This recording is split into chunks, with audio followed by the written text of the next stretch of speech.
Yo creo que desarrollo de audiencias es trabajar con audiencias, hablar con usuarios, hacer investigación de mercado sociodemográfica para detectar patrones de cambio en la sociedad que me den oportunidades para desarrollar productos que mis competidores no están haciendo. Y ahí no estamos. Igual me equivoco, pero mi sensación es que nos falta muchísimo. Para mí, el tema es preproducto. O sea, tiene que haber investigación continua con audiencias, no mi audiencia. Tengo que entender qué está pasando con quienes no son todavía mis usuarios. ¿Qué cambios se están produciendo en la sociedad, en la forma de consumir? Que no se trata solo de leer informes especializados o hacer benchmark, es salir a la calle a entrevistar usuarios y preguntarles, observar cómo interactúan con los productos informativos, cómo cambian sus hábitos informativos, y a partir de ahí encontrar pistas y decir, este comportamiento que el usuario está adoptando va a ser una tendencia masiva, y qué necesidad está reflejando, y cómo estamos o no estamos respondiendo a esta necesidad, y a partir de ahí diseñar un producto, que creo que es al revés de lo que hacemos nosotros. Ya tenemos un producto y lanzamos cosas, probamos a ver si funcionan. Ahora, Relevo fue el proyecto de mi vida, o sea, del que estoy más orgulloso, en el que me involucré más a nivel personal y emocional, y estoy muy agradecido a esa oportunidad, que concretamente me la presentó Jesús Carrera, con quien también estoy trabajando en Prensa Ibérica.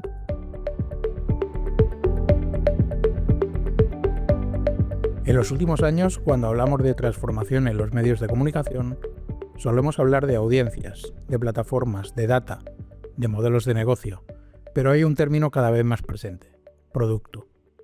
¿Qué significa realmente pensar un medio como producto? ¿Cómo se construye una propuesta editorial que nace ya adaptada al ecosistema de plataformas? ¿Y qué papel juega el director de producto en la definición del futuro de una redacción? Hoy en Entre Medios conversamos con uno de los profesionales que mejor representa esa generación de perfiles híbridos entre tecnología, negocio y periodismo, Germán Frasa. Actualmente es director de Producto Digital en Prensa Ibérica y anteriormente fue director de Producto y Estrategia en Relevo y director de Producto y Desarrollo de Audiencias en Unidad Editorial. Con él vamos a hablar de innovación real, de cómo se construye un producto editorial desde cero, del rol del Product Manager en los medios y de qué están haciendo y qué no las empresas periodísticas para adaptarse al nuevo entorno digital. Bienvenido, Germán.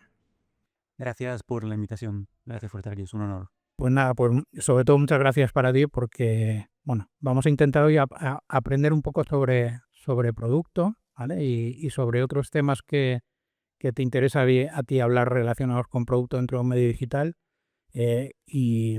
Y sobre todo, para empezar, yo creo que lo que es un poco obligado es que realmente nos digas a qué nos referimos con producto cuando hablamos dentro de un medio. Sí, la pregunta del millón, ¿no? Sí. Siempre digo que el producto, como llamar producto al trabajo de producto, es un mal producto, no es un mal ejemplo, porque es una palabra tan común, de uso tan cotidiano, que aplicamos a tantas cosas, que es difícil entender de qué estás hablando cuando le tienes que explicar a alguien tu trabajo. Y dices, no, yo hago productos. Sí, claro, yo también, ¿sabes? Todos hacemos productos de alguna manera.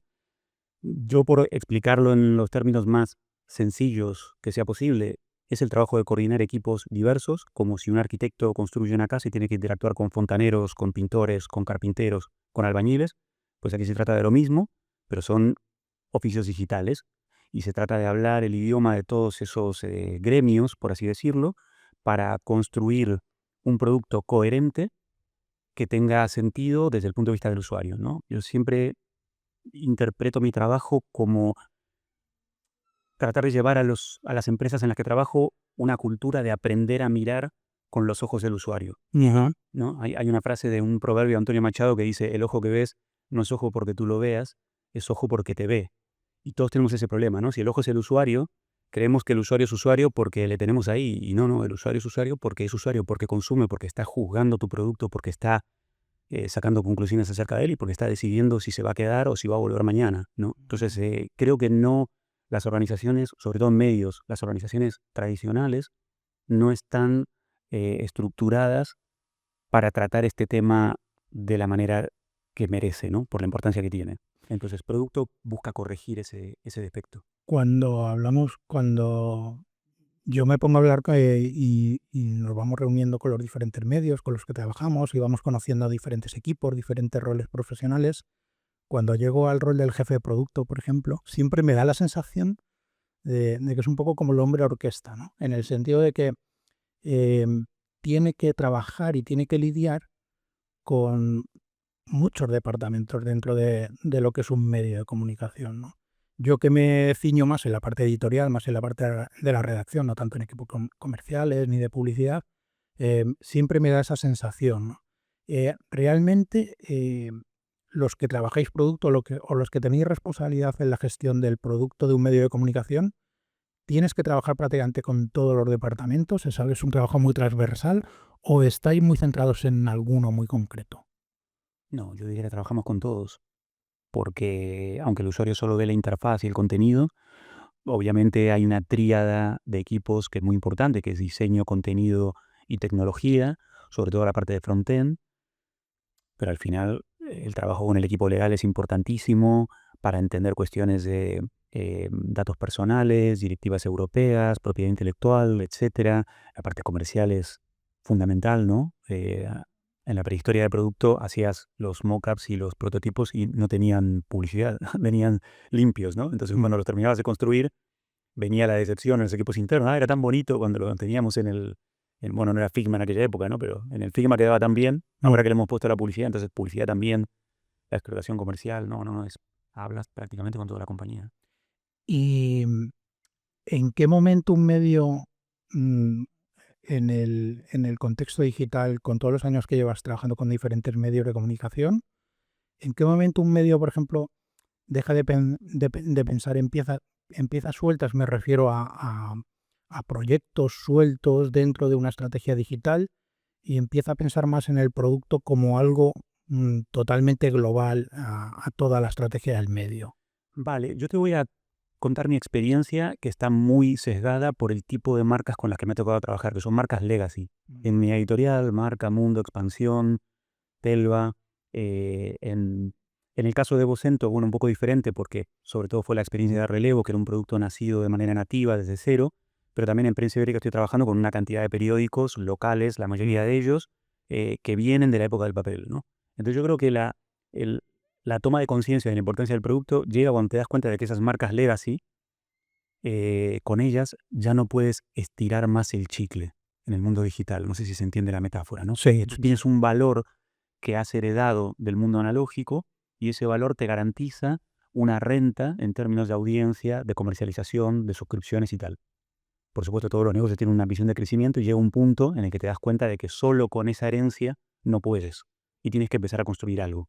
En principio, pruebas con la misma intuición con la que antiguamente el director decidía a las 8 de la tarde sobre la hora de cierre una idea luminosa para la portada, y claro, te estrellas, porque no es así como se construyen productos digitales. No es una portada que sacas mañana y que luego nadie va a recordar. Es un producto que va a estar ahí las 24 horas y si está mal hecho va a cometer errores, va a quedar expuesto ante los usuarios. Entonces necesitas otro tipo de coordinación, otro tipo de trabajo. A mí siempre me gusta mucho compararlo con el trabajo de conceptualizar casas, ¿no? En la arquitectura. ujú. Voy a construir algo que va a ser habitado por alguien, ¿no? Y eso no lo puedo hacer a voleo, basándome solo en la intuición y en la experiencia de un oficio que ha cambiado. Em, Hablas un poco de coordinar y de trabajar con muchos equipos, con muchos roles diferentes dentro de un periódico y sobre todo dentro de un legacy, ¿no? Que es ese concepto que muchas veces a nivel interno dentro de una redacción, a lo mejor otros medios diferentes no tienen según qué casuísticas que vienen un poco heredadas de todo eso. Me gustaría que me dijeras de todo, en todos estos años con los que has estado trabajando con esos equipos, más que errores, ¿qué dificultades son con las que más te has podido encontrar en lo que es propiamente el trabajo de una redacción, cuando tienes que abordar una transformación digital? Sabemos que transformaciones digitales en tu trayectoria has vivido varias ya directamente, pero así en general, cuando tienes que afrontar un momento de esos decisivos, que creo que ahora mismo estamos en uno de ellos, en el que hay procesos de transformación muy potentes, ¿qué dificultades son con las que te encuentras generalmente más a menudo en una redacción? Bueno, hay varios frentes ahí que suelen surgir. El primero es que obviamente heredamos una estructura en la que el mecanismo de decisión pasaba exclusivamente por la redacción, porque las otras piezas eran muy estables. Digamos que el trabajo editorial se asentaba sobre una tecnología que cambiaba muy poco. Los talleres de impresión, ocurría un cambio cada, no sé, 5 o 10 años, ¿no? Antes era en Ujú. blanco y negro, luego en color, pues ese tipo de cosas.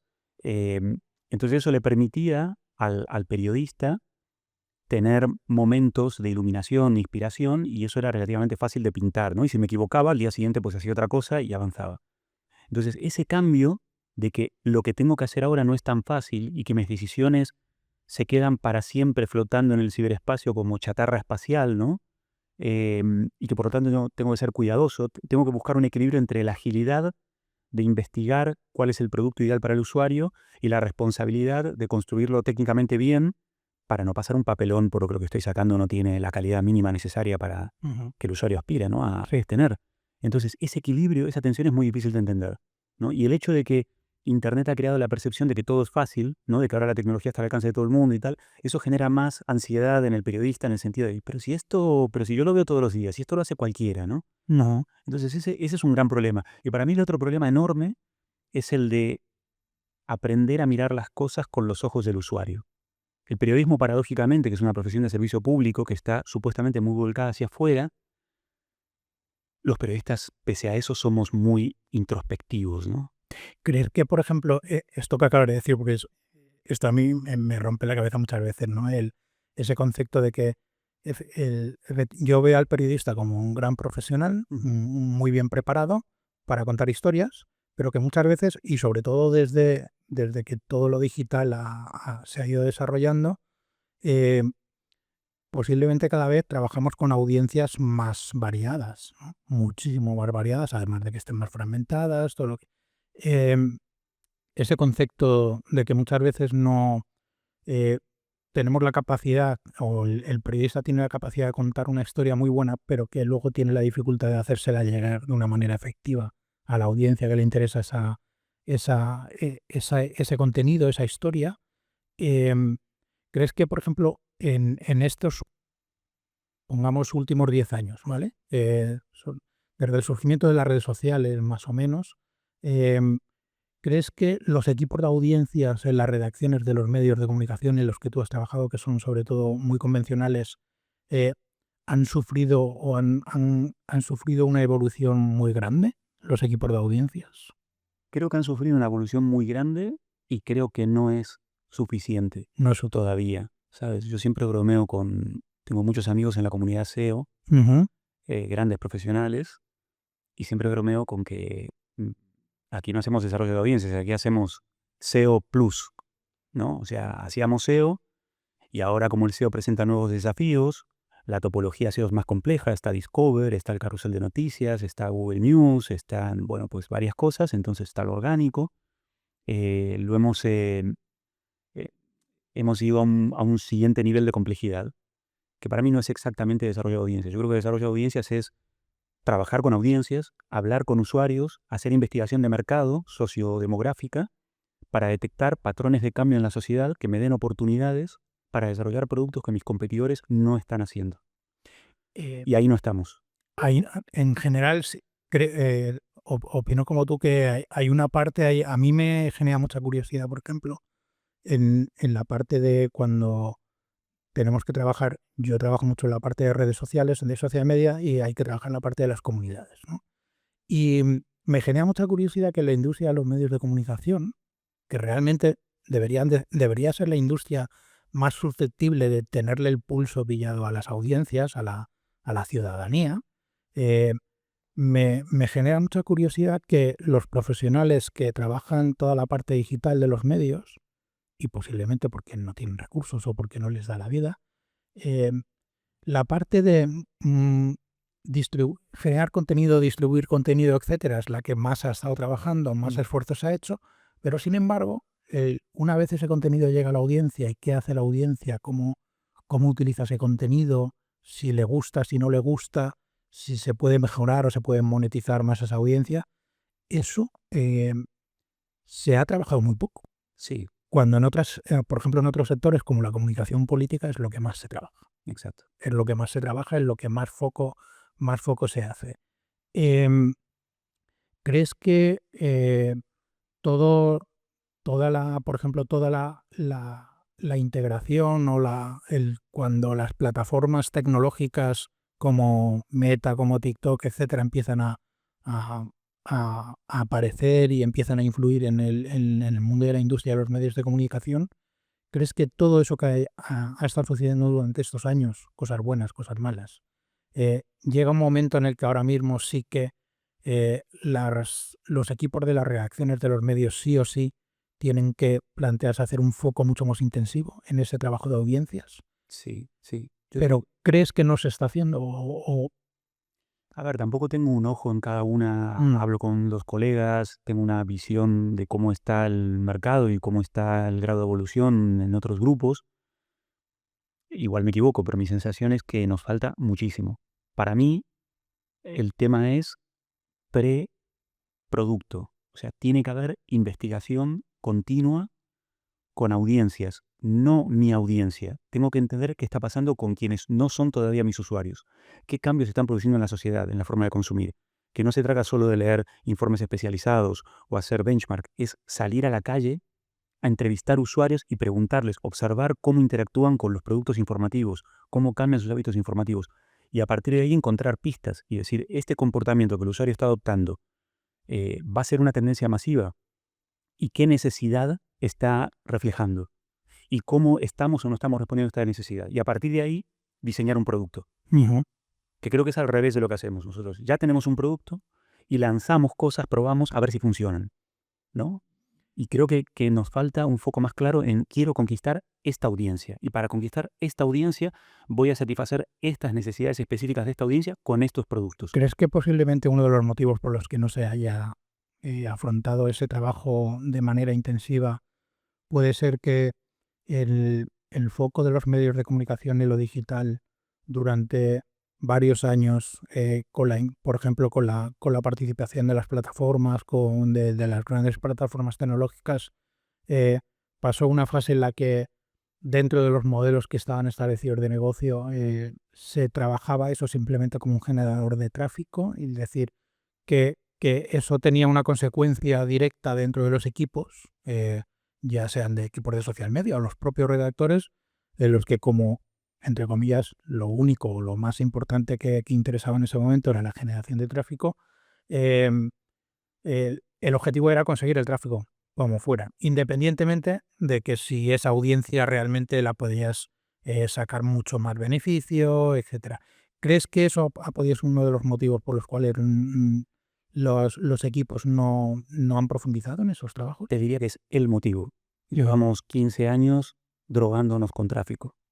ujú, Creo que eso es lo que ha ocurrido. Hemos encontrado un modelo de volumen que a las marcas legacy les viene muy bien porque han heredado parte de ese impulso por ir a esas marcas a consumir y eso ha permitido mantener una relación muy anónima, muy indistinta con los usuarios. ujú, Entonces son tráfico, ¿no? Creo que la mayor parte del desarrollo de audiencias, que lo que hoy llamamos desarrollo de audiencias en España, es desarrollo de tráfico. En ujú. realidad, es ir a abrevar a filones de tráfico para intentar convencer al algoritmo de que desvíe parte de esa corriente hacia nosotros.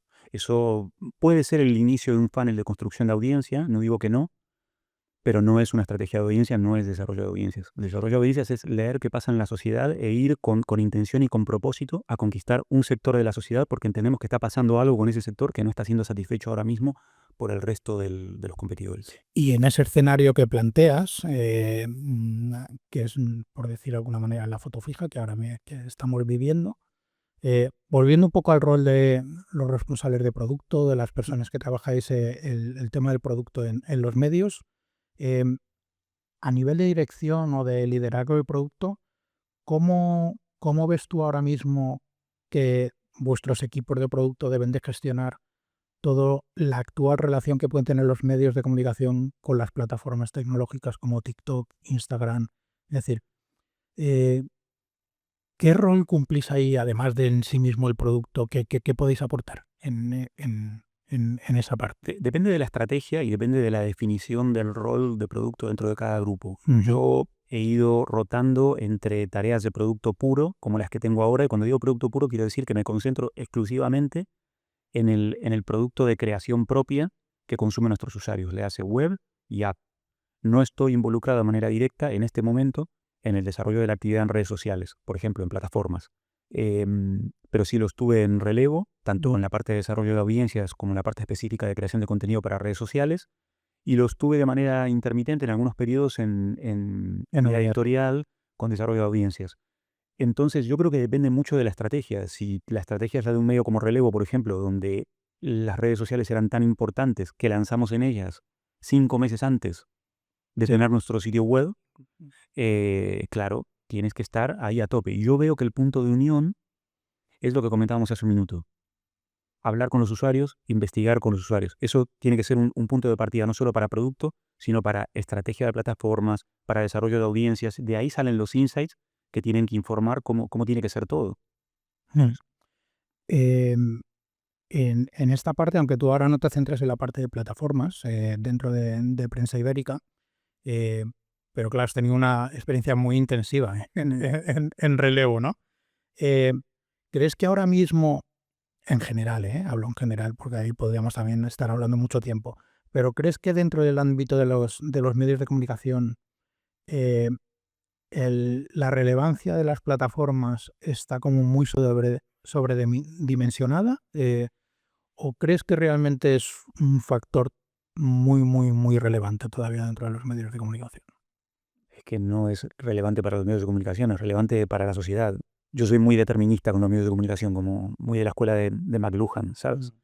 Los medios modifican nuestra percepción de la realidad y las redes sociales son técnicamente un medio con un poder de alteración de la percepción de la realidad, en el buen sentido y en el mal sentido, impresionante, impresionante. Entonces, no, yo creo que es difícil sobredimensionar, porque su importancia está ahí, ¿no? O sea, es que están marcando Y el rumbo político. posiblemente también porque en lo que hablabas antes de ese gran, em, esa gran tarea por hacer por parte de los medios, que es el trabajar bien las audiencias. eh, es que una gran parte de las audiencias de los medios de comunicación están en las plataformas, ¿no? Entonces, de ahí viene mucho el analizar muy bien cómo un usuario, cómo incluso una misma persona, dependiendo de la plataforma donde entre, se comporta de manera diferente y busca contenidos diferentes en el espacio de un mismo medio de comunicación, Sí, ¿no? eso que dices es muy interesante, ¿no? Porque el medio también condiciona. A veces creemos que el usuario es estable y constante, y nosotros somos de una manera por la mañana, de otra manera por la tarde, no nos comportamos de la misma manera cuando estamos aquí hablando en un podcast que si estamos en una fiesta con una copa en la mano. Y entonces, claro, cambian las actitudes, cambian los intereses y no siempre leemos bien esos cambios dependiendo del contexto en el que se encuentra el usuario. Pero también creo que el tema de las plataformas depende mucho de la estrategia. Así como en relevo era un mandato impepinable, pues no descarto que haya estrategias de producto en las que la decisión sea la contraria, porque quizás la propuesta de valor pasa por ayudar a los usuarios a romper con el ruido de la actualidad, ¿no? Entonces, Ah, podría pensar en un producto antiplataformas sin ningún problema, ¿no? en los modelos de distribución con los que tú te manejas ahora, de contenidos en digital, em, ¿qué dificultades estratégicas a corto plazo puedes ver que tenéis que solventar de manera más urgente? La dependencia extrema de las fuentes externas. Desarrolla un poco, desarrolla un poco el concepto de fuentes externas, porque yo creo que muchas veces tampoco lo tenemos muy claro, ¿eh? Bueno, para mí la definición pasa por el usuario. ¿En quién piensa el usuario cuando accede a nuestro contenido? ¿Voy a Google a ver cómo me entero de este tema? ¿O voy a Google porque es la forma más rápida de llegar al marca y quiero ver el resultado del partido? Digo, si es lo primero, soy dependiente. Soy un subproducto, el producto es Google y usa mi contenido para satisfacer una necesidad de su usuario. Si ese usuario todavía tiene el tilín de la marca, en este caso el marca o el sport o el mundo deportivo, pues entonces todavía hay una relación. Entonces yo creo que el gran desafío es ese, que a fuerza de vivir en este modelo de desarrollo de tráfico, nos hemos dormido un poco en el cultivo de la relación directa del usuario con la marca. y eso nos está pasando factura. Y a todo esto llega la IA y nos pega el bofetón a todos, ¿no? Directamente. Totalmente. Esto que estamos hablando ahora mismo, el otro día asistí aquí en la Asociación de Prensa de Madrid a un evento sobre todo el tema de Google Discover, posicionamiento dentro de los medios de comunicación. Y llevamos ya unos meses que creo que es la conversación favorita de todos los que nos movemos en este mundillo, que son todos los cambios que se está sucediendo. Y por simplificarlo, ¿vale? Por hacerlo de una manera muy simple, yo lo asocio directamente a lo que Google en un momento dado, el año pasado, transmite a todos los medios de comunicación, que va a haber una serie de cambios, eh, todo originado por la irrupción de la IA, tanto en Google IA como en Google Discover, ¿no? Y todo eso genera una serie de movimientos que todos los medios estáis ahora mismo viendo qué hacer. Una de las consecuencias que yo veo directas en lo que es el efecto interno dentro de los equipos, de los medios de comunicación, es que no sé si estarás de acuerdo o no, por eso lo comparto contigo, que yo hasta ahora tenía siempre una percepción cuando nos íbamos a la redacción de turno, que por una parte estaba, por ejemplo, el equipo de SEO y por otra parte estaba el equipo de social media, ¿vale? Directamente. Y que todo esto que está sucediendo, entre otras consecuencias, evidentemente, una de las consecuencias que trae es que, bueno, ahora posiblemente esto ya no tenga que estar tan separado, sino que todos esos equipos tienen que ser mucho más interdisciplinares y no sé si ser un único equipo, pero sí por lo menos tener una relación mucho más directa. ¿Crees que eso dentro de los medios está sucediendo de esa manera? Sí, yo creo que está pasando. Sí. En Prensa Ibérica ciertamente está ocurriendo. Son equipos que están bajo el mismo departamento, trabajan cerca y me consta que en otros grupos también está ocurriendo. Lo que pasa es que creo que es parte del problema, es una parte importante del problema, pero creo que hay otra parte que tiene que ver con que nos hemos dormido y está bien ir a buscar tráfico a fuentes externas, pero hemos abandonado la relación directa con los usuarios y vamos tarde para reconstruirla. El New York Times, sabéis que desde que lanzó su manifiesto, pues están muy abocados a ello, es su North Star. Les va bien, obviamente tienen un montón de palancas a favor para que eso fuera así, pero ha habido otras marcas con tanto lustre como el Times que lo están pasando muy mal porque no tuvieron esa visión. O sea que yo creo que a estos movimientos que tú dices hay que acompañarlos con una estrategia de producto que reconstruya la relación directa del usuario con la marca a través de poner bajo esa marca productos útiles que te den razones para volver mañana. Ujú. Si es a través de Discover, perfecto. Si es a través de Instagram, genial. Si es a través de mi propia app o de mi propia web, muchísimo mejor. Pero tenemos que estar enfocados en eso. O sea, estamos muy preocupados por cómo atraemos y una vez que le tenemos, cómo hacemos que se quede más tiempo. Y no estamos pensando cómo hacemos que venga mañana. Y ahí no sé si porcentaje, ¿vale? Pero sí, te lo voy a decir, te lo voy a preguntar así, ¿qué porcentaje, o sea, la gran diferencia de cuando consumíamos periódicos, cuando solo existía el papel, a lo que consumimos ahora de ese mismo periódico, es que si echamos cuentas y vemos el número de contenidos, que eso va relacionado también con productos, se generan al cabo de un día Mm. en un periódico, es por no sé cuántas veces más que un periódico hace 30 años, ¿vale?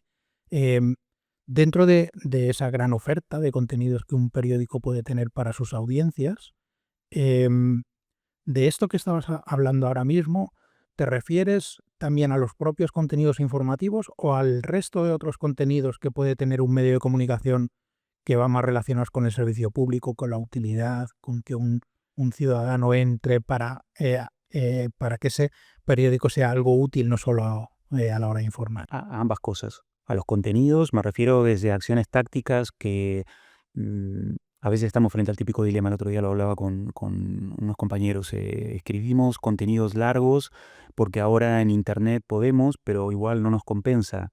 Digo, bueno, por ahí deberíamos pensar en trabajar más contenidos seriados, ¿no? O sea, contenidos que inciten a la vieja usanza, ¿no? Con un cliffhanger, con un cierre que te diga mañana continúa y tal, y poder trabajar una entrevista larga, por ejemplo, de esa manera. En Relevo hicimos pruebas de ese tipo, en el periódico, aquí también se está haciendo, y creo que deberíamos, pero que no deberían ser experiencias puntuales, deberían ser estrategias, ¿no? Ver cómo podemos escalar esto, Mm. porque es importante que el usuario reciba señales en todos los niveles de su interacción con el producto, de que hay razones para volver mañana.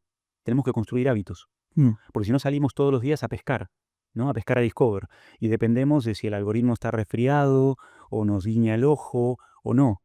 Lo que necesitamos son razones constantes, grabar en el usuario el hábito de que voy a volver aquí porque aquí tuve una experiencia satisfactoria leyendo un contenido, jugando un juego, configurando una experiencia personalizada, lo que sea, ¿no? Pero no alcanza con una, tiene que ser algo orquestado, que funcione en todos los niveles, desde los contenidos que prepara la redacción, los de servicio, los de profundidad y también la interfaz y lo que le permitimos hacer a los usuarios con nuestras aplicaciones. Y en tu caso particular, ahora mismo en Prensa Ibérica, todo esto que me cuentas, yo según me lo vas contando, voy intentando visualizar a nivel de producto y a nivel de estrategia, cómo eso lo podéis escalar en, ¿cuántas son? 27 cabeceras. 27 cabeceras y media docena de revistas, sí. O sea, a mí, si me dicen eso, todo lo que me acabas de contar ahora, y pienso en todo eso, lo tengo que escalar en todo ese número de cabeceras, cada una de su padre y de su madre, Sí, la dificultad es enorme. sí. Eso es lo que hace. Por eso estoy ahí, porque es divertido y porque es un desafío grande y cuesta mucho, pero a la vez es apasionante. A ver, ¿cómo lo veo? Vuelvo a la metáfora de la arquitectura, ¿no? Yo creo que cuando empiezas en la carrera de arquitectura, te entusiasmas con la idea de que te ilusionas con que vas a hacer casas o edificios, ¿no? Y después te encuentras con que igual terminas haciendo urbanismo. Ujú. Cuando te encuentras con colecciones de productos tan grandes, al final no es que esto no lo vas a reformar construyendo una o dos casas. Tienes que trabajar las vías de comunicación entre los diferentes barrios, hay barrios más viejos, otros más modernos, y tienes que lograr que todo funcione armónicamente, pero a la vez no puedes construir todo desde cero, ¿no? Ujú. Entonces aquí lo que hacemos es un equilibrio entre lo que yo llamo producto nuevo. Estamos trabajando bastante, estamos poniendo bastante energía en que haya producto nuevo transversal, que es como una capa que se monta por encima de las cabeceras existentes, donde no estamos poniendo tanta energía en conciliar las asimetrías de la interfase producto, ¿no? A mí no me preocupa tanto que la Nueva España organice su cobertura local de manera distinta a cómo lo hace Faro de Vigo o Información en Alicante. Pero sí hemos acordado con todos que vamos a crear una nueva capa de agregación de información local que hemos lanzado la semana pasada y se llama Cerca. Esa capa tiene visibilidad en todas las propiedades, en todos los niveles del producto. Tú lo ves tanto en una noticia como en la app, como en la portada, simplemente porque hay una barra de navegación en la parte inferior con un botón que dice Cerca, y cuando entras ahí puedes configurar un periódico personalizado con la información local de aquellos sitios de España que a ti te interesan, porque vacacionas en ellos, porque tienes una segunda residencia, porque viven tus padres, porque estudian tus hijos, lo que sea, ¿no? Y eso te permite crear con la fuerza de contenido local que tiene Prensa Ibérica por esas 27 cabeceras, un producto único que es antiguo en el sentido de que se nutre de la misma producción de contenidos preexistente, pero es nuevo en el sentido de que lo empaqueta de una manera diferente para responder a una necesidad que nuestra estructura actual no puede responder, que es nuestra lectura, esta investigación que te decía, hay que hacer investigación. Bueno, nosotros hicimos nuestra investigación y lo que vemos es el surgimiento de un usuario multilocal, un usuario que en España, a fuerza de crecimiento del teletrabajo, de las oportunidades de vacacionar internamente, del abaratamiento de las líneas aéreas que te permiten estar en Baleares o en Canarias a precios que hace 20 años eran inimaginables, pero también de la alta velocidad, más allá de todos los problemas que esto ha tenido recientemente, hay un cambio, hay un cambio. Ya no somos más de un pueblo. Ujú. Si me permite que diga esto de ser de un pueblo, yo soy argentino, pero entiendo esa sensibilidad del español, ¿no? Que es de un lugar, Sí, que ¿no? no. Yo vivo en otro. Y ahora eres de varios lugares, Mm. ¿no? De donde estudias, donde tienes una inversión, donde trabajas, etcétera. Y la prensa local hoy no puede articular eso con claridad, ¿no? Te ofrece la información de un sitio o de una región. Entonces, creemos que ahí hay una oportunidad de crear valor. Este para mí es un ejemplo pequeño Sí, de cómo renovar sobre un producto antiguo, creando capas nuevas para responder a necesidades concretas que se están produciendo ahora en la sociedad y que hace unos años no existían, ¿no? Y que nos dan la oportunidad de ser competitivos. es decir, que ahora mismo dentro de tu trabajo tienes la gran suerte de, por un lado, contar con 20 y pico cabeceras en las que todos los que son prensa local tienen un conocimiento muy exhaustivo de su localidad, de su región, de su provincia, de todo lo que sucede ahí. Y por otra parte, tienes o puedes tener la capacidad de tener una infraestructura y un conocimiento para que coordinando todo eso, todos esos pequeños medios locales, puedas ofrecer diferentes productos a múltiples audiencias con mucho valor, ¿vale? Exacto. Dentro de ese escenario, me gustaría que me desarrollaras un poco lo que hemos hablado antes de empezar aquí en el podcast.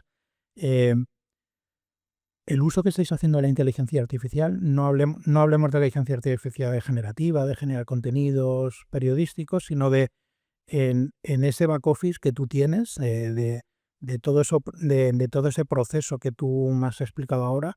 eh, ¿Cómo estáis o cómo crees que tenéis que utilizar la inteligencia artificial para poder generar esos desarrollos de una manera escalable y potente? Claro, yo creo que hay una primera aproximación al tema de la inteligencia artificial generativa que ha sido un poco ingenuo, naif, pero que era comprensible de, oye, esto puede escribir por mí, ¿no? Vamos a ponerlo a escribir.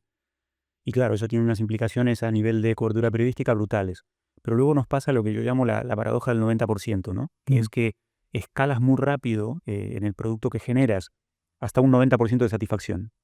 Dependiendo del producto se medirá de diferentes maneras, ¿no? Pero 90% de no alucinaciones o 90% de precisión, etcétera.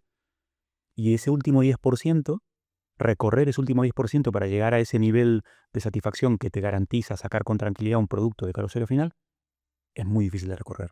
No digo que haya que abandonarlo, ¿no? Pero estamos investigando. Pero lo que sí veo son muchas oportunidades en la parte trasera del producto, ¿no? De dinamizar, de acelerar, de poner el botón turbo en partes del flujo de, por ejemplo, de mi equipo, de producto, brutal. El cambio es brutal, ¿no? Es como que vemos que se caen los muros entre lo que es ser un diseñador, ser hasta cierto punto un programador, em, y podemos ser más rápidos, por lo menos en la fase de conceptualización, ¿no? O sea, yo antes tenía una dependencia muy grande de que hasta que no me asignaran un diseñador o un programador no podía crear una versión de una idea de producto con la que pudiéramos jugar. Ahora es cuestión de, dependiendo del producto, de horas ujú, o de un par de días, ¿no? Sin involucrar recursos técnicos. Y si la idea me permite entrar a la fase de prueba y error con usuarios cercanos, conmigo mismo, con compañeros de trabajo, con mis hijos. Oye, tengo esta idea. ¿Qué te parece si presento la portada de Sport de esta manera? Aquí lo tienes en el móvil. ¿Cómo lo ves? Y puedo ver a usuarios interactuando con versiones muy tempranas del producto. Y esto tiene un coste de producción prácticamente nulo. ujú. Y después es muy rápido automatizar procesos de gestión de datos, crear dashboards. Eso se ha acelerado muchísimo y lo estamos aplicando, lo estamos aplicando. Entonces, creo que llegará un momento en el que podremos retomar de una manera más adulta el tema de la generación de contenidos de cara a usuario final, pero creo que con lo que hay ahora mismo sobre la mesa para trabajar entre bambalinas, el impacto es Es extraordinario. extraordinario, ¿no? Es la percepción que yo tengo en el ámbito de los medios, me refiero, Ujú. cuando hablamos de inteligencia artificial, que efectivamente a nivel de contenidos puede tener la inteligencia artificial tiene una salida y puede facilitar determinadas tareas, pero siempre me da la percepción, por eso te quería preguntar, que realmente a día de hoy, a día de hoy el verdadero potencial está en la parte de atrás, o sea, en la Sí. parte de atrás de todos los procesos, todo lo que explicas en la parte de producto y, y me imagino que sobre todo también en toda la parte de análisis de audiencias, en la parte analítica, que Sí. también ahí hay un potencial enorme en ese sentido. Sí. Posiblemente eso que decías de que hay que profundizar más en el estudio de las audiencias y en el análisis de las audiencias, posiblemente si se hacen trabajos internos con sentido y lógicos, la inteligencia artificial puede ayudar mucho en eso, entiendo. Sí, nosotros hicimos una investigación que le hicimos también para Relevo, pero también en cuanto entramos en Prensa Ibérica lo hicimos, que requirió entrevistar a personas en remoto en sitios distantes de España para ver cómo es su relación con la prensa local, con el consumo de información deportiva, los pasatiempos, bueno, un montón de cosas en las que queríamos investigar. Se hicieron aproximadamente unas 80 entrevistas. Cada 80 entrevistas de una hora cada una, 80 horas de audio, ¿sabes? Es una tontería porque todos sabemos hoy que podemos transcribir con inteligencia artificial muy rápidamente y efectivamente eso es lo que hicimos. Entonces nos permitió algo que nos podría haber llevado días o semanas de análisis, lo pudimos bajar a documentación, crear cuadros sinópticos, extraer los patrones comunes de discurso, problemas, necesidades transversales, agruparlas por comunidad autónoma. Claro, te da como la bebida esta energética, ¿no? Te da alas, No. te da alas. Sí. Y después hay otra parte que me interesa mucho, que es la parte de conceptualización de producto, porque la conceptualización siempre ha tenido una barrera, una brecha muy grande entre el pensamiento abstracto y el pensamiento práctico, ¿no? Todos, cuando estás metido en este negocio, se te ocurren ideas. Oye, podríamos hacer esto en la portada.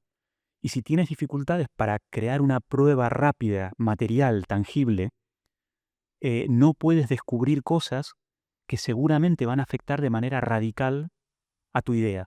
Que en el mundo abstracto flotaba y se movía y saludaba y era súper tentadora. Pero luego bajas y dices, ostras, ¿sabes? Sí.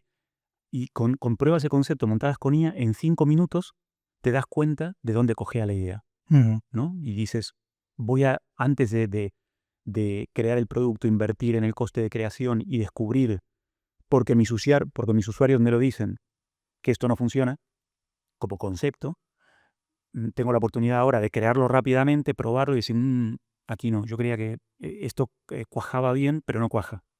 Me interesa mucho todo esto que dices de eh, mm, el trabajar con esas audiencias, porque no lo sé si te he entendido bien, pero te he venido a entender que una parte de lo que has estado explicando ahora mismo es cuando nos salimos fuera de los medios de comunicación y nos metemos en otro en otros sectores de comunicación, hablamos de los famosos focus group, ¿no? Por ejemplo, procesos de trabajo en los que tú, además de basarte en la data que te pueda generar la audiencia en el ámbito digital, trabajas otra serie de datos que te ayudan a contextualizar mucho y a meter una capa quali Justo. muy potente, ¿no?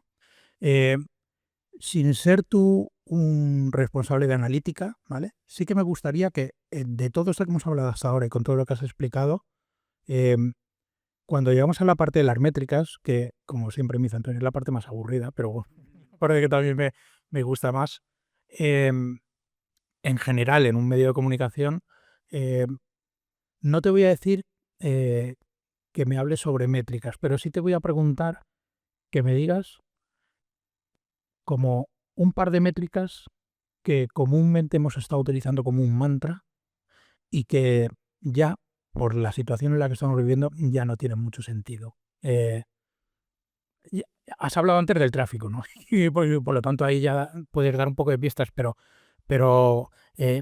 las métricas que convencionalmente hemos estado utilizando estos últimos 10 15 años en digital en los medios de comunicación, hay métricas que ya no sé si quedan obsoletas, pero que ya pasan como a un segundo nivel, ¿no?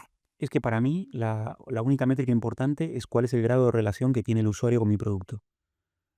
Después hay un tema de volumen, ¿sabes? O sea, cuántos usuarios tengo en ese nivel de relación que me interesa para ser influyente, para crear oportunidades de negocio y tal. Pero la métrica es esa. Luego la puedes representar de muchas maneras. Financial Times montó el RFV, ¿no?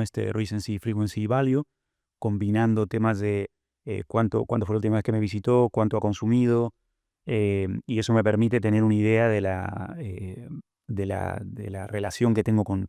Pero lo importante es eso, es qué relación tengo. Y luego te diría que lo importante cada vez más son las métricas específicas para el producto que estoy desarrollando en este momento. O sea, nosotros trabajamos con marcas, por ejemplo, El Periódico o La Nueva España, y la marca no es el producto, la marca te ofrece una colección de productos, una Ujú. plataforma de juegos, un registro de usuario, una experiencia de suscripción, un gráfico interactivo. Entonces, cada uno de esos productos tiene un momento de conversión que será distinto según el producto que es. Por ejemplo, en la plataforma de juegos, a mí no me interesan las páginas vistas. Lo que me interesa es saber cuánta gente juega y cuántas veces juegan y cómo los puedo agrupar por la cantidad de partidas que juegan.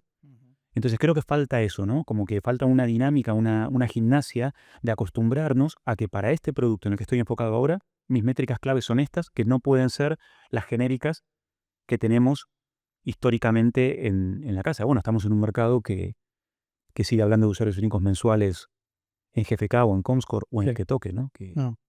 Sí, que es lo que tú dices, que para determinados ámbitos del trabajo propio en medio digital siguen siendo útiles, con sus revisiones que hay que ir haciendo, pero que, claro, ese concepto de medio que ya no es un periódico donde entras en secciones y consumes solo noticias, sino que pues has de tener una oferta mucho más variable, más variada, pues claro, dependiendo del producto en sí mismo, pues claro, las métricas pueden ser muy diferentes, porque los objetivos y la manera de interactuar de esa persona es muy diferente. Exacto.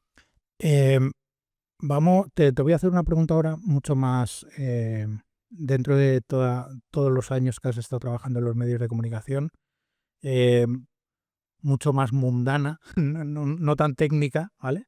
Pero creo que con la experiencia que has tenido puedes aportar bastante, ¿no? ¿Cómo gestionas tú particularmente esa tensión que siempre tiene que haber entre lo que es innovación y rentabilidad dentro de un medio de comunicación? Que es un tema muy complejo. A ver, es que yo no sé si hay un dilema realmente, porque depende de cuál sea tu definición de innovación y cuál sea tu definición de rentabilidad. Si rentabilidad es generar un retorno sobre la inversión, necesitas crear valor. Y si no innovas, no vas a crear valor. Ujú, Te vas a dedicar a monetizar un valor estático que probablemente has heredado. Eres una marca legacy, pues bueno, lo que decíamos hace un rato, ¿no? Estirar el chicle ujú. o cortar el jamón. Y claro, cuando vas llegando al hueso y no te queda jamón, tienes que crear más. Si quieres llamar innovación a ese proceso de crear el otro jamón o conseguir el nuevo chicle, pues bueno, bienvenido sea. Pero eso es parte del negocio, ¿no? Ujú. O sea, no entiendo un negocio que no innova, porque si no, ¿cómo crece? Claro, dices que tu experiencia sobre todo has estado trabajando en grandes medios y en medios legacy, ¿no? Pero con las conversaciones que tú has tenido durante todos estos años con otros colegas tuyos de trabajo, etcétera, ¿tienes la percepción de que esto mismo que me acabas de decir se asume de una manera mucho más natural en un medio digital más pequeño, más nacido desde el mundo digital, un nativo digital, que en un medio legacy, o no tiene por qué? ¿Sabes que no lo tengo claro? Tengo dudas, Mm, tengo dudas. Depende también del mercado, ¿no? O sea, hay mercados que por definición son dinámicos, porque son muy competitivos, muy agresivos. El mercado americano, por ejemplo, si piensas en digital, pues ha habido una generación de marcas que han venido con propuestas de valor diferenciales, ¿no? O sea, tienes Axios, tienes The Information, incluso las que fracasaron, Vice o BuzzFeed, eh, hay una generación constante. Luego, de nuestro lado, yo no sé si los nativos digitales son tan audaces. sí, yo a veces también me hago esa pregunta, porque damos muchas veces por sentado que por ser un nativo digital, pues eso, está más abierto a todo lo que podamos llamar innovación, pero no tiene por qué ser así tampoco. No lo sé. Sí, yo también tengo esa duda muchas veces de Pienso en el sector ujú, de medios, a ver, no quiero decir medios legacy, pero medios que responden a un patrón mental de somos un periódico. Yo te diría que en los últimos años, en los últimos 25 años, fenómenos donde dices, aquí tengo este producto que se llama de esta manera y tiene este valor que es diferente del otro, se me ocurre el Confidencial y el Confidencial lleva tiempo. 25 años, está Pues, cumpliendo este año. pues ya lo es. Y en otro contexto, a su manera, quizás, no sé si tan revolucionario un producto, pero la propuesta de valor está ahí. Me parece que el diario.es también es un ejemplo de eso, ¿no? En otro cuadrante. Pero después no. Sí, pueden ser réplicas, ¿no? Muchos son réplicas Sí. de lo que es un gran medio legacy, ¿no? Muchas veces sí. Tengo esa idea muchas veces, sí que es cierto.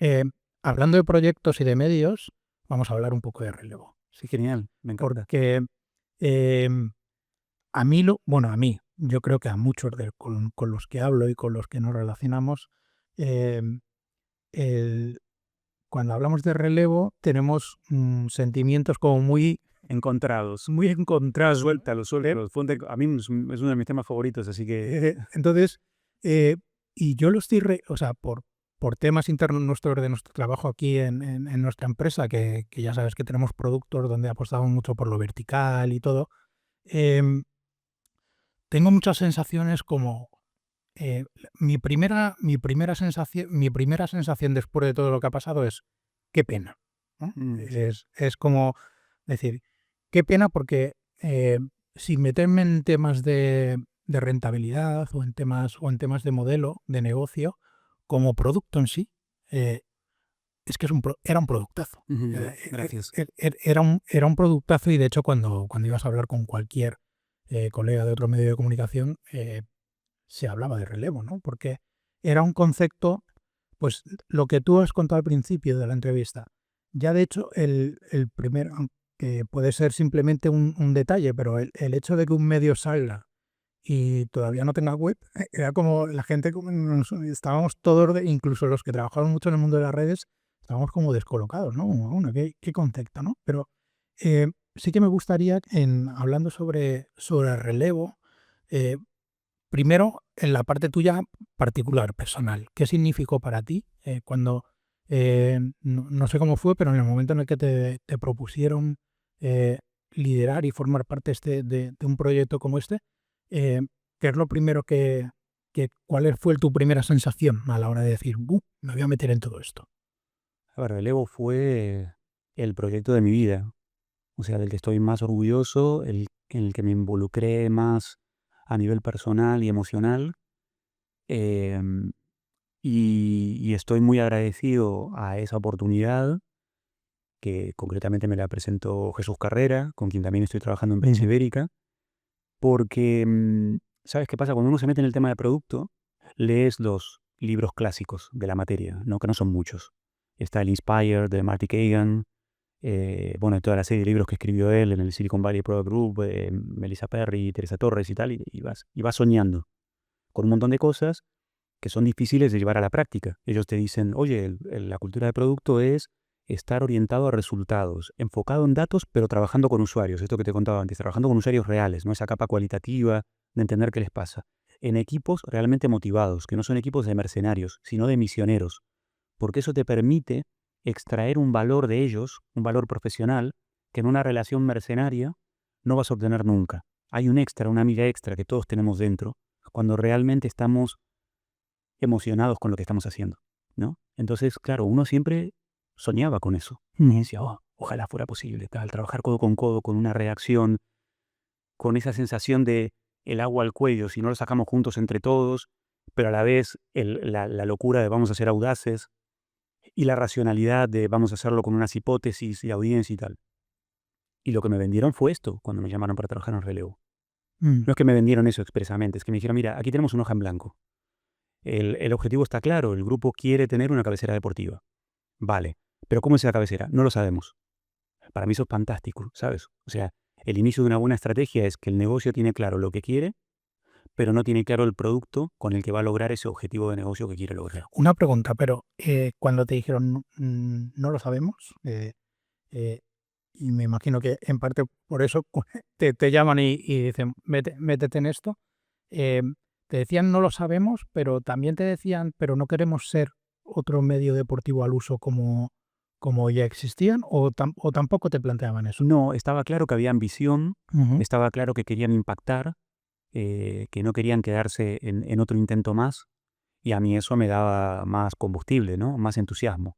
Entonces entré con dudas, entré sin ningún preconcepto, no tenía ninguna idea trabajada sobre lo que podía ser un medio deportivo a esta altura del siglo XXI, y yo creo que eso vino muy bien, muy bien. Había impulsos, ¿no? Había como que el consejero delegado tenía una idea de nombre que no terminó siendo. El nombre Relevo se eligió en una dinámica de trabajo que lideró producto, y lo propuso uno de los redactores jefes. Ujú. Pasaron cosas fantásticas ahí, a nivel de creatividad, de estimular a la gente, de llevarlo a la realidad. Y tengo que reconocer que todo eso se cumplió. Se cumplió, pude trabajar en equipo, pude hacer dinámicas de producto con redacciones. Nos encerramos 5 días antes del lanzamiento para definir cuál iba a ser el producto que iba a dejar a todo el mundo con la boca abierta. Y ahí estuvo gente de tecnología, de diseño, de redes sociales, la directora comercial. Mm. Estábamos todos. Y al final de esos 5 días, la conclusión a la que llegamos fue que íbamos a construir una portada como la que conocéis, que fue la portada de Relevo, ¿no? Que de hecho todavía está online. Si vais a relevo.com, existe, con ese swipe a lo TikTok, con Ujú. vídeos en directo, pero montado en web en lugar de como una app nativa. Y, y para mí es un testimonio de lo que se puede hacer, ¿no? De lo que se puede lograr con equipos motivados. Mira que en- yo en la parte de relevo, hasta hace relativamente muy poco, em, le he dado mucha importancia siempre al producto en sí, eso que tú acabas de decir, ¿no? Cuando yo como usuario me metía, qué experiencia tenía al consumir ese contenido, el cómo podía moverme yo, cómo podía ir de un lado para otro, que creo que era fantástico, ¿no? En ese sentido. Y yo tenía ese concepto y esa sensación de que cuando todo acabo de decir, qué pena, ¿no? Qué pena como usuario y como persona que más o menos me relaciono con la gente. Y ahora te preguntaré sobre la parte de ese formato vertical que fue tan, Ujú. tan rompedor. Pero en las últimas semanas me estoy encontrando una situación que, que para mí es muy bonita, que es que eso que tú me acabas de contar de cómo se hace todo, cómo las dinámicas de grupo, cómo todo el equipo estaba involucrado, etcétera, eh, me estoy encontrando antiguos compañeros tuyos del relevo en otros medios Sí, y que el rol profesional suyo ahora mismo ha subido mucho. Es decir, bueno, normal, porque era un equipazo. claro, eh, al margen de todo el producto en sí y del propio medio en sí mismo, eh, lo bueno que se ha llevado cada persona que haya trabajado en relevo debe ser enorme a nivel profesional. Sí, sí, yo siempre digo que estábamos enamorados profesionalmente, Ujú. todos, unos de otros. Estábamos como de novios, ¿no? De hecho, algún confidencial publicaba en tono irónico de nuestras fiestas, de karaokes, de ir al Tony 2, de celebrar con gambas. Y bueno, es verdad, era una parte de nuestro trabajo. Trabajamos muy duro y nos divertíamos mucho, y nos lo pasábamos muy bien. Y además era un equipo donde yo era uno de los más viejos, yo creo que era el segundo, Oscar Campillo, el director, y luego yo, en edad. Y había los más jóvenes, pues que escasamente habían cumplido 20 años. Y había una comunión creada alrededor de un proyecto en el que todos se sentían parte, ¿no? Ujú. Y eso genera una energía brutal. Pero a mí lo que me gustaría remarcar es que esto no fue una aventura de locos que les dejaron hacer lo que se les vino a la cabeza en ese momento. Insisto, hicimos una investigación de mercado. Nos tragamos toneladas de información, que por suerte en España hay mucha. El Consejo Superior de Deportes hace encuestas periódicas sobre los hábitos deportivos en España, desde el Ujú. consumo de información hasta la práctica de deportes. E hicimos una radiografía de lo que estaba pasando con la sociedad española en su relación con el deporte. Y eso está cambiando.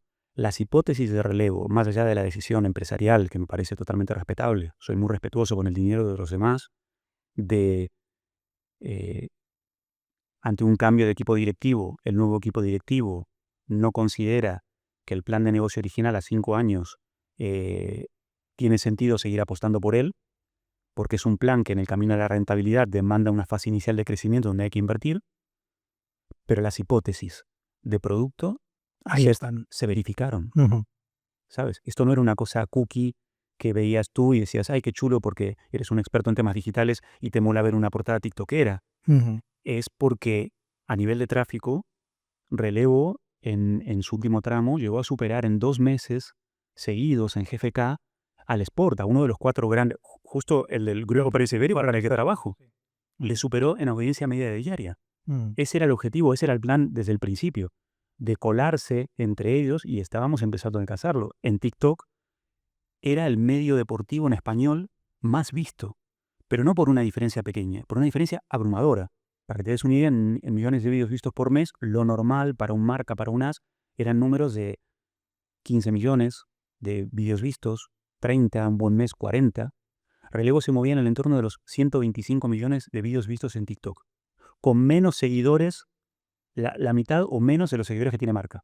Bueno, Yo creo que todavía hoy, si entras al perfil de TikTok de Relevo, de relevo. tiene más likes que los perfiles de los otros medios deportivos. Posiblemente. Bueno, de hecho, yo que analizo todos los perfiles TikTok de la industria, los medios de comunicación española, todavía me sale por ahí eh, todos los datos de relevo, ¿vale? Sin producir nuevo contenido, todo lo que ya queda en una plataforma como TikTok, que ya sabemos cómo funciona. Y ahí había un negocio, ¿eh? Exacto. O sea, ahí había una producción de contenido branded para redes sociales que se Mm. hacía de manera muy fluida, trabajando con redacción, con influencers, con content creators, que facturaba más que todo el grupo Vocento junto. Y todo ese producto envasado como lo teníais, empaquetado de esa manera, eh, y más metiendo un poco la variable de lo que han pasado durante estos últimos 7, 8 meses con todo eso que hemos hablado ahora de Google, que lleva unas derivadas de eh, no claro, tú estás en prensa ibérica y lo tienes que ver cada día seguro.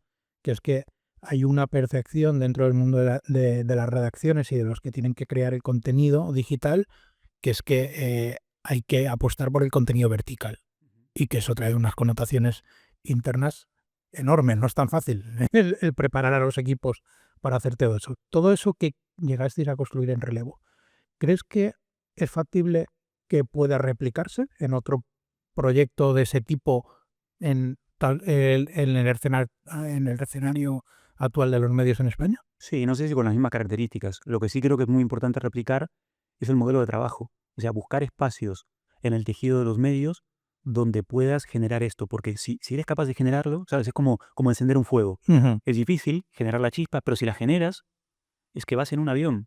Porque la gente está motivada, sienten que hay un objetivo, se extraes del equipo un extra de creatividad que te permite llegar a cosas como esas, ¿sabes? Lo que parecía imposible, pues bueno, pues tienes una portada innovadora. Puede que no sea mm, lo vertical.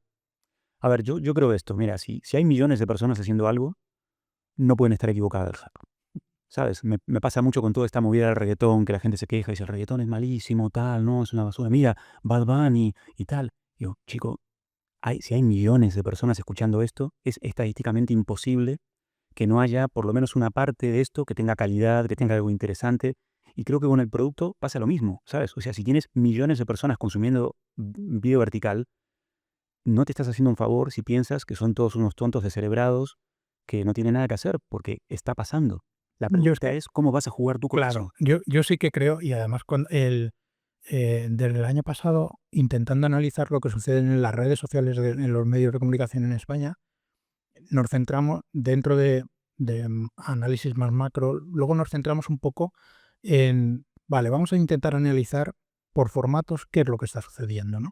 Y un dato que sí obtenemos, que es y es muy, a día de hoy era muy útil para los equipos de social media, los medios, creo que va a ser muy útil para otros equipos de redacción que ya no solo son los de social media, ¿no? Pero lo que sí tenemos muy claro con los datos es que cuando un usuario, tú, yo, cualquiera, consumimos en un formato en vertical, eh, como digo yo siempre, suceden más cosas. Ujú. Es decir, yo cuando estoy consumiendo X frames en un formato vertical y paso de un frame a otro, ya sea haciendo un swipe horizontal o vertical, Sí. eh, estoy interactuando mucho más que cuando consumo una pieza de un post, ya sea en Facebook, en Twitter, etcétera. Genera mucha más interacción. Y por lo tanto, ese dato ya lo tienes ahí, ya tienes ese dato de que el usuario, de que la audiencia va a hacer más cosas, va, va a poder interactuar mucho más. Tan solo ya con ese dato, que es muy genérico, eh, ya te tienes que plantear el trabajar ese tipo de formatos, ¿no? Y, y en ese sentido sí que creo que el ejemplo de relevo, volviendo a la parte de relevo, es un ejemplo como muy inspirador en lo que son los equipos de trabajo. Ojalá. En lo que son los equipos de trabajo. Por eso te digo que estas últimas semanas me estoy encontrando situaciones muy bonitas de encontrarme, pues esos antiguos colegas tuyos dentro de relevo que están en otros medios y que posiblemente estén en esos medios porque han estado en relevo. Y eso es un dato muy bueno. Yo creo que es así. Bueno, es un poco la pescadilla que se muerde la cola, porque estaban en relevo porque eran muy buenos, porque se puso empeño en construir un equipo, no solo a nivel de producto, sino de la redacción era la hostia. Bueno, ahí tiene gente, Marta Caparrós, que llevó la estrategia de vídeo, que está en el Confidencial, Fermín Elizari, un crack absoluto, está en Prisa, ahora desarrollando también un trabajo de vídeo vertical, de cobertura de actualidad con Clav. Ahí ha habido gente extraordinaria. Para mí es un testimonio de cómo este mercado genera profesionales que pueden estar a un nivel de competitividad internacional. Y para mí, que estoy en el tramo, digamos, final de mi carrera, haber podido trabajar codo con gente joven con esta energía, ¡guau! Es que Seguro, seguro que sí, ha debido ser una experiencia, un regalo enorme, enorme en ese sentido. Bueno, Germán, vamos a ir acabando ya, ¿vale? Que tampoco queremos cansar mucho a la gente que escuche el podcast. Em, Te voy a hacer la última pregunta, que es la más importante del podcast, que se me olvidó avisarte antes, que ya no tiene nada que ver ni con la profesión ni con nada. nosotros tenemos una playlist dentro de Spotify en el podcast en la que vamos incluyendo las canciones que cada uno de los invitados nos decís, ¿vale? Entonces, no es la típica pregunta de dime tu canción preferida, tu grupo, no. Simplemente es que en este momento, ahora mismo aquí, donde estamos sentados, no sé qué día es ya ni lo sé, un día por la tarde, ¿qué canción se te viene a la cabeza que te gustaría que metiéramos en la playlist? Y si quieres desarrollar el porqué, a tu criterio. Ostras. A ver, me encanta el tema porque soy melómano extremo, muy fanático del mundo del pop y además consumo muchísimo, como hobby me dedico a la producción musical y veo mucho contenido de ese tipo de cosas y en casa hablamos constantemente de música. Así que te diría, Así que lo tienes difícil o tendrás mucho para sí, elegir. sí, tengo una playlist de canciones que me gustan en Spotify que tiene más de 3000 canciones. Fíjate. Sí, de cuando no sé qué poner, pues lanzo algo random y voy escuchando. Pero voy a tirar de una broma interna de familia, que es que alguna vez en una boda reciente de un amigo nos pidieron esto, que pusiéramos un tema cada uno para que formara parte de la playlist. Y yo sugerí un tema de un grupo indie americano de country alternativo que se llama Lamb Chop. Y mis hijas y mi mujer siempre se ríen de mí por haber elegido esa canción, que yo la veía perfecta. O sea, no era un tema súper bailable, pero lo veía apropiado. Y entonces, durante la noche de la boda, pusieron todas las canciones, menos la mía. Yo creo que alguien vio ese y dijo, ¿pero qué es esto, no? La canción se llama The Pay the Way Jumper, ¿no? The Pay the Way Jumper, de Lamb Chop. Que nada, que me parece un testimonio genial de una banda que empezó haciendo canto alternativo. Y si la escuchas, la canción es como un sonido de jazz, lounge, muy cool, que demuestra cómo una banda cuando hace lo que quiere, pues puede estirar y evolucionar y desarrollar su concepto. Y es una canción que me encanta, que cada tanto la pongo para escuchar un fin de semana, un domingo por la mañana, mientras picoteas algo, te relaja, está muy bien. Espero que Pues genial. la encontréis más gusto que el que encuentra mi familia. La incluiremos. Te puedo garantizar que nadie nos la ha recomendado, o sea que vas a ser original en ese sentido. Oye, Germán, muchas gracias por haber venido, por haber participado. La verdad es que yo tenía muchas ganas de poder hablar contigo y de que nos dieras un poco de luz con todo el tema de producto, que para mí muchas veces se me hace muy difícil, ¿vale? Dentro de la relación con los medios. Y nada, como siempre digo, esta es tu casa, aquí tienes tu casa, aunque estás cerquita, ¿vale? Por ahora, mientras nos cambien. Y nada, muchas gracias por haber venido. Nada, a ti, David, gracias por la invitación.